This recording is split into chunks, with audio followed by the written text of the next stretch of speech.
ನೀಡುವ ಸಂದರ್ಭದಲ್ಲಿ ನಾನು ಹೇಳಿದ್ದೆ, ಕೇವಲ ಇದು CFI, PFI, SDPI ಸಂಘಟನೆ ಮಾತ್ರ ಅಲ್ಲ, ಇದರ ಹಿಂದೆ ಯಾವುದೋ ಒಂದು ದೊಡ್ಡ ದೇಶದ್ರೋಹಿ ಸಂಘಟನೆಗಳಾದ ಅಲ್-ಕಾಯ್ದೆ ಇರ್ಬೋದು, ಇನ್ನಿತರ ಸಂಘಟನೆಯ ಕೈವಾಡು ಉಂಟು ಅಂತ.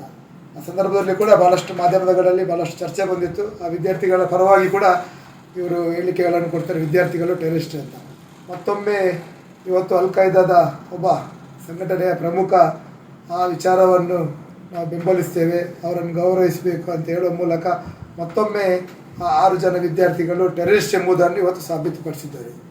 ಇವತ್ತು ಅವರ ಒಂದು ಬೆಂಬಲ ಸಹಕಾರದೊಂದಿಗೆ ಆ ಹೈಕೋರ್ಟ್ ಆದೇಶದ ವಿರುದ್ಧ ಬಂದ್ಗೆ ಕರೆ ನೀಡುವ ಬಗ್ಗೆ ಕೂಡ ಇವತ್ತದು ಪ್ರೂವ್ ಆಗಿದೆ ಅಂತ ನಾನು ಎನಿಸ್ಕೊಳ್ತೇನೆ. ಅದಿಷ್ಟೇ, ಇವತ್ತು ಹಿಂದೂ ರಾಷ್ಟ್ರದ ಕಲ್ಪನೆ ಬಗ್ಗೆ ನಾವು ಯಾವಾಗ ಚಿಂತನೆ ಮಾಡಿದ್ದೇವೆ, ಆ 6 ಜನ ವಿದ್ಯಾರ್ಥಿಗಳಿಂದ ಸೃಷ್ಟಿಯಾದ ಗೊಂದಲದಿಂದ ಯಾವ ರೀತಿಯಲ್ಲಿ ಅವರ ಧರ್ಮ, ಅವರ ಅಲ್ಪಸಂಖ್ಯಾತರು ಇವತ್ತು ಸಮಸ್ಯೆಗೆ ಎದುರಾಗಿದ್ದಾರೆ.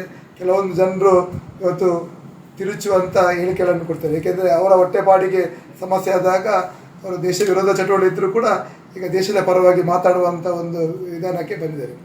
ಇವತ್ತು ಶರಿಯತ್ ಕಾನೂನಿನ ಬಗ್ಗೆ ಭಾಳಷ್ಟು ಜನ ಅವರ ಸಂಘಟನೆಗಳು ಮಾತಾಡ್ತಾರೆ.